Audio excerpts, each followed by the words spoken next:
I'm joined by Wisam Tarif from the human rights group Insan, who's monitoring events in Syria from The Hague.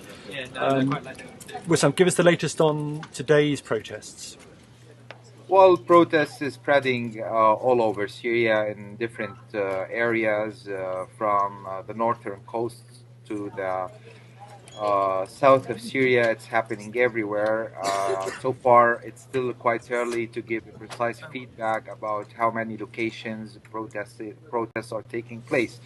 But definitely today we're seeing a bigger momentum than the past 8 weeks, 8 Fridays, and the number of participants is much higher. We have seen a movement in Aleppo University. We have seen attempts in Aleppo, night protests in Aleppo, the city itself, in Damascus.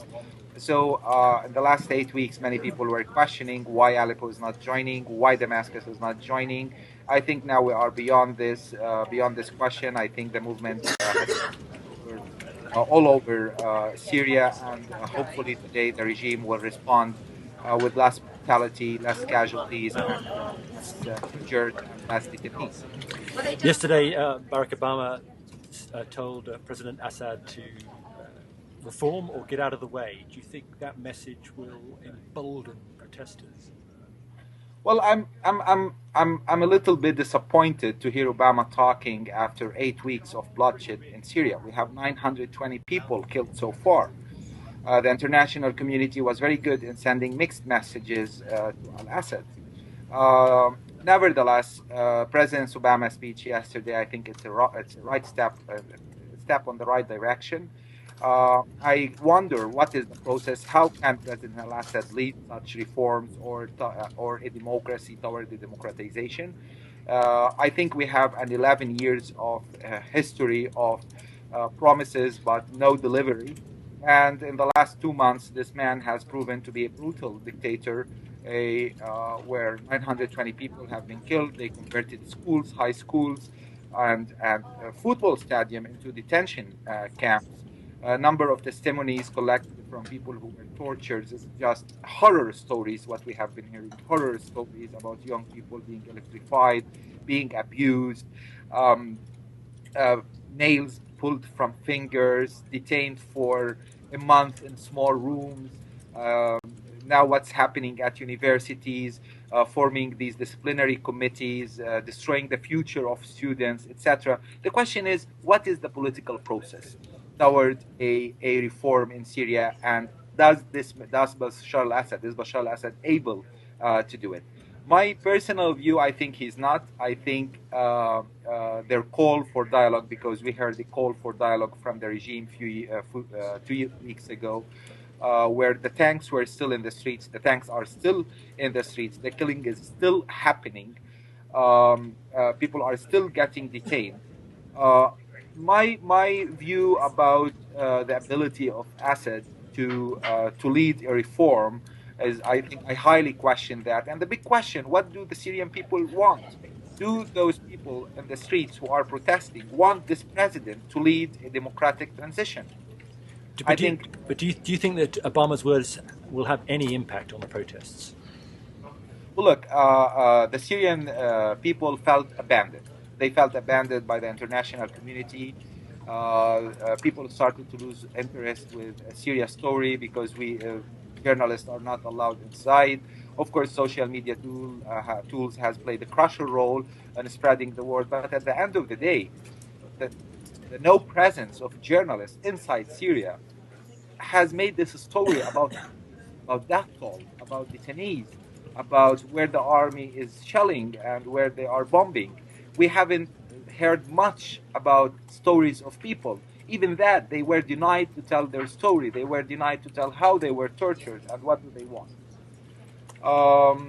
I think the international community has not done much, and it was very late to try to minimize the number of victims and to stop the crackdown in Syria. Nevertheless, now Syrians feel that the international community is listening after 8 weeks.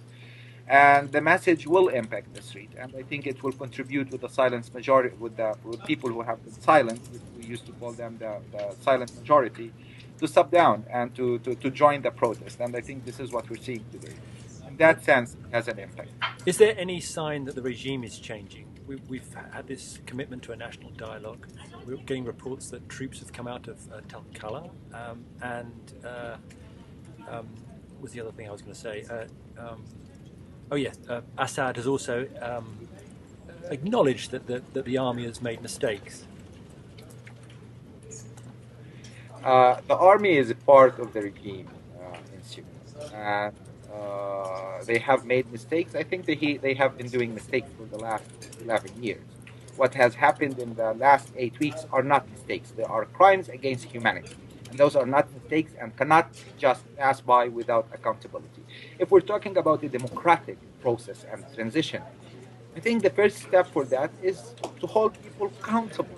People who have killed civilians, who have raided homes, who have tortured. How can we move towards a democratic transition if we don't start with accountability? I think I find that very doesn't make sense. It's not logical. So there's no evidence that the hard line is softening from the Assad regime.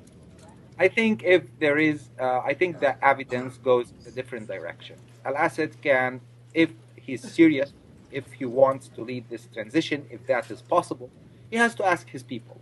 And he has to start talking with his people. We're talking about a president who has failed to address his nation for the last 8 weeks. Once he addressed the parliament, in the second time he addressed a new appointed cabinet, which was supposed to lead the reform in the country. We ended up having a prime minister who is now targeted by sanctions because instead of leading reform in the country, they led massacres.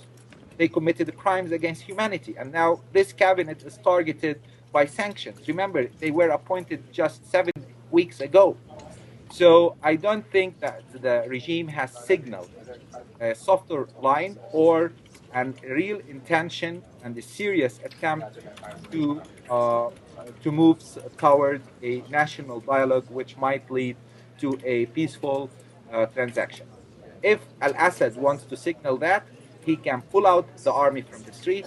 The country is not, legally speaking, technically, under the state of emergency law, and he can do that and start talking and address the nation, admit the mistakes, and try to move on. Now, whether the people of Syria would accept that or not, I don't know. I doubt it, but it might happen. They see a president who is serious, who is willing to be accountable for what he has done, then the process might start. But Okay. it is called. Okay, Wisam, good to talk to you again. Thanks a lot. Thanks, Matt.